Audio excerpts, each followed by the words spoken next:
Hey guys, welcome back to my channel. तो कैसे हैं आप सभी? आई होप आप सभी बहुत अच्छे होंगे। तो गाइस, आज हम आए हैं एक बहुत ही सुंदर प्लेस पर, और यहाँ पर है भगवान श्री गुरु बृहस्पति देव का मंदिर, जो कि भारत में सिर्फ 2 ही जगह पर है। तो उसमें से एक जगह है नागपुर के पास चौकी गांव में। तो हम उसी गांव में आए हैं, और नागपुर से लगभग 50 किलोमीटर पर है चौकी गांव, जहां पर बृहस्पति देव का मंदिर है। और आज हम उनके दर्शन करने वाले हैं।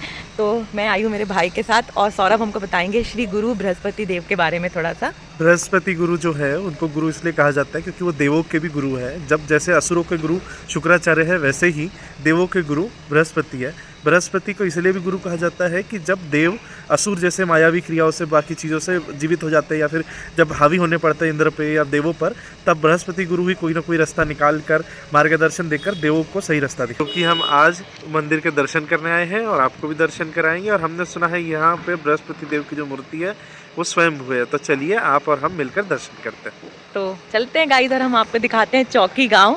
और बहुत ही छोटा सा गांव है, और ये मंदिर ज़्यादा लोगों को पता नहीं है, इसीलिए हमने सोचा कि क्यों ना हम इसका वीडियो बनाएं और आपको भी इसके दर्शन कराएं भगवान श्री बृहस्पति देव के। तो आइए चलते हैं। और जैसा कि यहाँ पर लोग बहुत से, जिनका भी ग्रह दोष रहे या फिर गुरु से रिलेटेड कोई परेशानी रहे या कोई भी ग्रह से रिलेटेड परेशानी रहे, तो उसके लिए भी लोग पूजा कराने, ग्रहों की शांति कराने भी यहाँ पर आते हैं।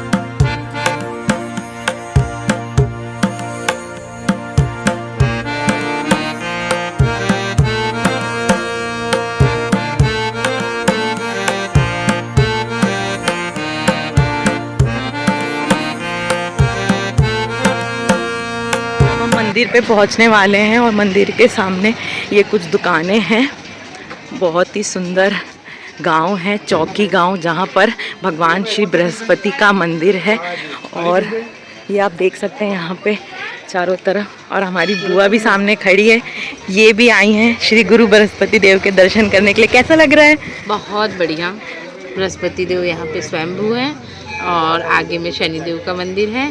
तो हम सबको ही दर्शन करने के लिए यहाँ पहुँचे हैं। मेरा बहुत मन था, पूनम लोग आए थे बीच में, जब से हमने देखे थे हमारे मन में था हम जाएंगे। इत्तेफाक से हम, पूनम, खुशी, सिमरन एक साथ सब इकट्ठे होकर सबने मन बनाकर पहुँच गए गुरुदेव के दर्शन करने। तो चलिए चलते हैं मंदिर के दर्शन करने के लिए। तो अब हम मंदिर के सामने पहुंच चुके हैं। श्री गुरु बृहस्पति मंदिर, वनग्राम, हिंगना, जिला नागपुर।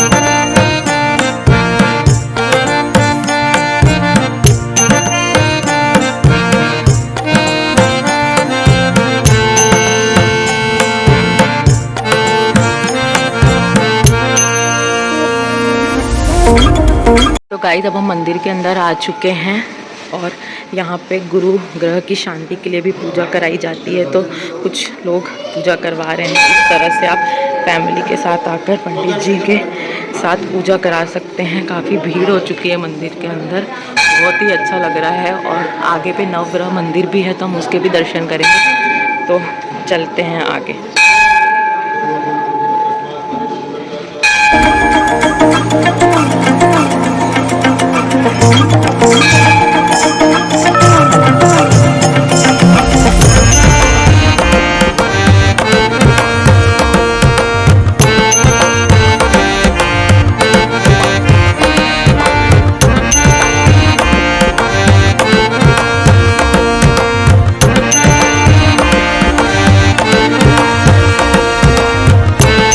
नमः शिवाय, ओम नमः शिवाय, हर हर भोले, नमः शिवाय, ओम नमः शिवाय, नमः शिवाय, महाकालेश्वराय, महाकालेश्वराय, हर भोले, नमः शिवाय, ओम नमः शिवाय, ओम नमः हेलो गाइस, वंस अगेन, जैसा कि अभी आप सबने दर्शन किए बृहस्पति देव के, 9 ग्रह देवताओं के, हनुमान जी। अब हम जा रहे हैं शनि देव के दर्शन करने, जहां पर 12 राशियां हैं जो कि अलग अलग ग्रहों 9 ग्रहों से प्रभावित है। उन 12 राशियों के दर्शन करने, जो कि मैंने सुना हूँ यहाँ उनके राशियों के बारे में भी बताया है, और साथ में शनि देव के दर्शन करने। तो चलिए अपन दर्शन करके आते हैं। तो ये सब मंदिरों के दर्शन करने हम सब भाई बहन मिलके आए हैं। मैं अपनी बहनों को अब दर्शन करने ले जा रहा हूँ। शनिदेव महाराज की जय। हर हर महादेव।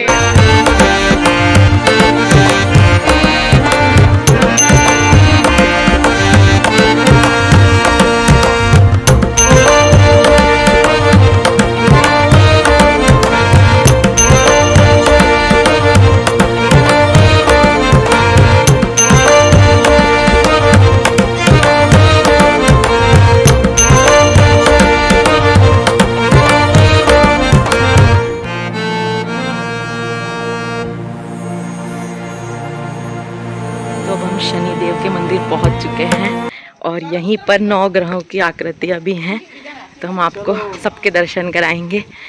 जय श्री शनिदेव। जय श्री शनिदेव।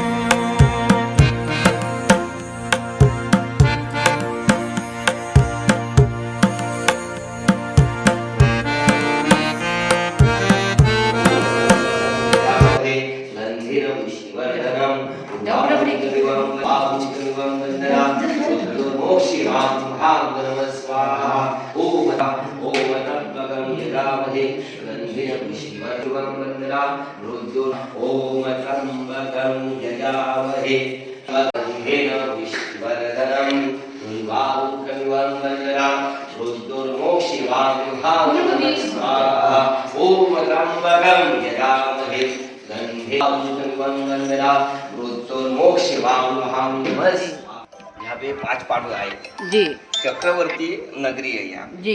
हाँ। और जो ते जैसा नागपुर झुरू माइन है जी झुरू माइन के हिसाब से यहाँ पे नक्षत्र ग्रह सब यहाँ पे स्थापित हुए हैं। जी ऐसे स्थान है जी। जैसा कि आप सभी ने अभी शनिदेव जी के दर्शन करें, अब आपको सूर्य कुंड, शनि कुंड और ऐसे ही 9 ग्रहों के डेजिग्नेटेड जो कुंड बने हुए हैं उनको समर्पित उनके दर्शन कराते हैं। तो ये है शनि कुंड। और यहाँ पर कुंड के साथ साथ 9 ग्रहों से रिलेटेड जितनी भी राशियाँ हैं, जो 27 नक्षत्रों के साथ मिलकर बनी है 12 राशियाँ, उनके भी शिलालेख या फिर बोलोगे उनको भी स्थान यहाँ पे दिया हुआ है। जैसे कि अभी अपने 2 कुंडों के दर्शन किए, ये है तीसरा कुंड केतु कुंड, ये केतु ग्रह को समर्पित है। और उसी से रिलेटेड ये राशि जो मेष राशि, प्रथम राशि जिसे कहा जाता है, ये है दूसरी राशि वृषभ राशि जो चंद्रदेव को समर्पित है। बुध देव का जो बुध ग्रह है उनका कुंड, ये बुध कुंड है। वैसे ये तीसरी राशि मिथुन राशि जिसे जैमिनी भी बोलते हैं। और ये उसके बाद जो कर्क राशि आती है कैंसर, वहीं एक गुरु कुंड है जो बृहस्पति देव का, जिनका आपने सवेरे दर्शन किए हैं बृहस्पति, उन्हीं का ये कुंड है। उसके बाद ये लियो जो सिंह राशि है, वो सिंह राशि के बाद यहीं पे वर्गो कन्या राशि भी है। कन्या राशि के पास ही आपको शुक्र कुंड, शुक्राय जी का, शुक्र जी का, जो दैत्य गुरु शुक्र को समर्पित है, ये उनका कुंड है। वैसे ही ये मेरी बहन है, इनकी कन्या राशि है। और इन्हीं के पीछे आप देख सकते हो तुला जो कि लिब्रा राशि है।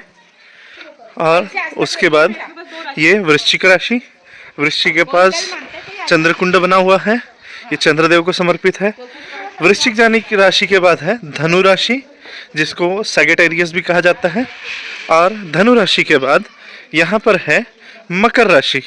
मकर राशि के बगल में ही मंगल देव का मंगल कुंड बना हुआ है। और मंगल कुंड के बाद ही जो शनि देव की राशि कही जाती है एक्वेरियस कुंभ राशि, वो भी यहाँ पर मौजूद है।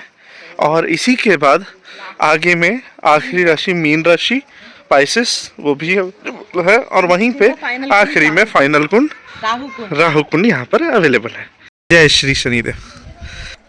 चलो आइए अब हम आपको नक्षत्रों तिथि के हिसाब से 27 नक्षत्र जो होते हैं उनके, और उसके हिसाब से जो महीने में जिस प्रकार से अष्टमी चतुर्थी या जो दिन आते हैं हिंदू कैलेंडर के हिसाब से वो, और उसी के हिसाब से यह वैज्ञानिक तौर पर बनाया हुआ एक यंत्र है।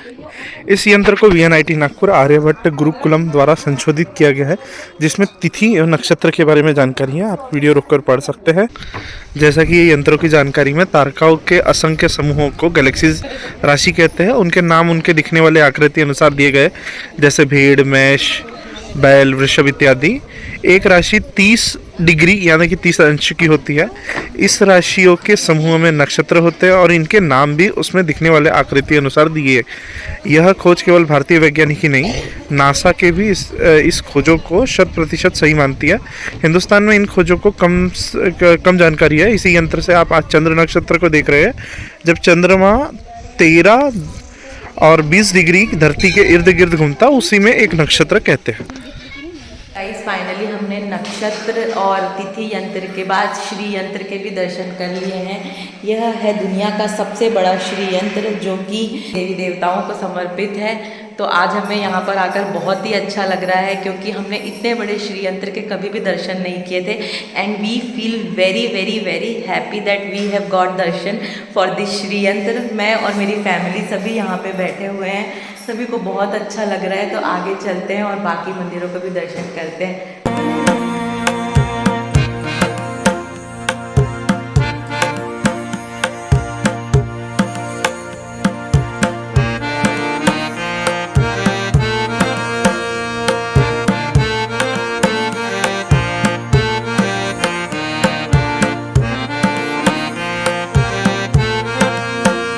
हम आ गए हैं फाइनली सूर्य घड़ी के पास, और यहाँ पे सामने पर है सूर्य घड़ी, जो कि हमें ऑटोमेटिकली टाइम बताती है सूर्य की पोजीशन के हिसाब से। जैसे कि अभी 1 बजने वाला है, तो ये जो परछाई है ये 1 की तरफ जा रही है, इससे हमें टाइम का पता चलता है। पहले के समय में इसी से हमें टाइम का अंदाज़ा होता था, और यह देखकर बहुत ही अच्छा लग रहा है। एंड काफ़ी सुंदर व्यू है। सभी फ़ोटोज़ क्लिक कर रहे हैं। कैसा लग रहा है guys? Are you enjoying? Yes. तो ये साइंटिफिक टेंपल देख के आपको कैसा लग रहा है? बहुत अच्छा। साइंटिफिकली बहुत सारी जानकारी भी मिली हमें यहाँ पर, जैसे कि नक्षत्र, तिथि और जो राशियाँ हैं उसके बारे में भी हमें जानकारी मिली। जैसे कि हमारे हिंदू जो कैलेंडर होता है उसके हिसाब से जो 27 नक्षत्र है, उसी के हिसाब से जो ग्रहों से रिलेटेड राशियाँ, और यहाँ तक कि हमें यहाँ पर तिथि की जो साइंटिफिक घड़ी, सूर्य घड़ी जो कि सूर्य की परछाई से चलती है, उन सबकी जानकारी मिली। सो गाइज हम सारे कजिन्स की बहुत अच्छी एक साइंटिफिक टेंपल की ट्रिप हुई है, और हम सब आपको ये इस प्लेस के लिए ज़रूर रिकमेंड करते हैं, ज़रूर आइए। तो हम आ गए हैं अब लास्ट प्लेस में, जो है श्री हरि विट्ठल जी का मंदिर, जहाँ पे 15 फीट की सबसे बड़ी मूर्ति है हिंदुस्तान की। और यहीं पर वार यंत्र भी बना हुआ है। जैसे कि हम सब जानते हैं, एक सप्ताह में 8 दिन होते हैं, 8 वार होते हैं। वो 8 वार 8 ऋषियों को समर्पित है, उसके बारे में यहाँ पूरी जानकारी है। जैसे कि यहाँ पर ऋषि नागार्जुन जो है वो 200 ईस्वी में थे। रसायन शास्त्र, चिकित्सा और नागार्जुन द्रव्य रसायन शास्त्र और धातु विज्ञान के जनक थे, उनको से रिलेटेड है। और यहीं पर आचार्य चरक आयुर्वेदाचार्य तथा चिकित्सा के लिए जो जाने जाते हैं, वैसे ही यहाँ ऋषि अगस्त्य 30,000 ईसा पूर्व बिजली के आविष्कारक, आकाश में उड़ने वाले गुब्बारे और विमान तकनीक के जनक, और जैसे कि एक लड़ाई की कलारी पट्टी करके तकनीक होती है, उसके भी जनक हैं ऋषि अगस्त्य। उन्हीं के साथ साथ यहाँ ऋषि भारद्वाज हैं। इन्हें सप्त ऋषियों में से एक कहा जाता है। यह भी 600 ईसा पूर्व विमान तकनीक के जनक माने जाते हैं। वैसे ही ये भास्कराचार्य हैं, जो गुरुत्वाकर्षण, चंद्रग्रहण और सूर्यग्रहण की सटीक जानकारी जिन्होंने पंचांग के माध्यम से हमें दी। वैसे ही यहाँ पर वराहमिहिर जो खगोल शास्त्री है, जिन्होंने बताया है कि अयनाश का मान 50.32 सेकंड्स के बराबर है, और सौर, चंद्रवर्षीय और पश्चिम कैलेंडर विकसित किया, पाश्चिक कैलेंडर। और वैसे यहाँ आर्यभट्ट है, जिन्होंने दुनिया को 0 दिया, जिसकी वजह से ही गणित की कल्पना साकार हो पाई। इन्होंने सिद्ध किया है कि धरती गोल है, सूर्य का चक्कर लगाती है, और सूर्य से दूरी को बताया, साथ ही दशमलव प्रमाणी भी विकसित की। वैसे ही यह ऋषि सुश्रुत जो मेडिकल फील्ड जो आज है वो इन्हीं से थ्रू है। सर्जरी के आविष्कारक है, प्लास्टिक सर्जरी जैसे कई जटिल शल्य चिकित्सा के सिद्धांत प्रतिपादन किए हैं। वैसे ही यहाँ पर बोधायन है। बोधायन ने प्रमेय, रेखा गणित, ज्यामिति जिसको ज्योमेट्री बोलते हैं, और त्रिकोणमिति जिसको ट्रिग्नोमेट्री बोलते हैं, वो इन्होंने ही बनाई है। इनका यहाँ बोधायन करके है। और वैसे आखिरी में जिनकी वजह से न्यूक्लियर बॉम्ब साकार हो पाया वो है ऋषि कणाद, जिन्होंने परमाणु गुरुत्वाकर्षण और गति के सिद्धांत के जनक बने। तो गाइस फाइनली हमने सारे मंदिरों के दर्शन कर लिए हैं और आपको आई होप ये वीडियो बहुत अच्छा लगा होगा। यह वीडियो आपके जानकारी के लिए बनाया गया है, जहाँ पर हमें यहाँ आकर विज्ञान और वैदिक दोनों की जानकारी मिली, हमारे सनातन धर्म को जानने का मौका मिला। हमारे सनातन धर्म में जितनी भी वैज्ञानिक परिभाषाएं हैं और उससे रिलेटेड जो हमारे महान संत हुए हैं उन ऋषियों के बारे में भी हमें जानकारी मिली। सभी ग्रहों के बारे में, सभी नक्षत्रों के बारे में बहुत अच्छी जानकारी मिली। जानकारी को प्राप्त करके आगे और शेयर करिए। तो इस वीडियो को हम यहीं एंड करते हैं। आई होप आपको ये अच्छा लगा हो। तो अगर अच्छा लगा हो तो please like, share and subscribe to our channel. Visit the place. Thanks for watching guys. Bye. Bye.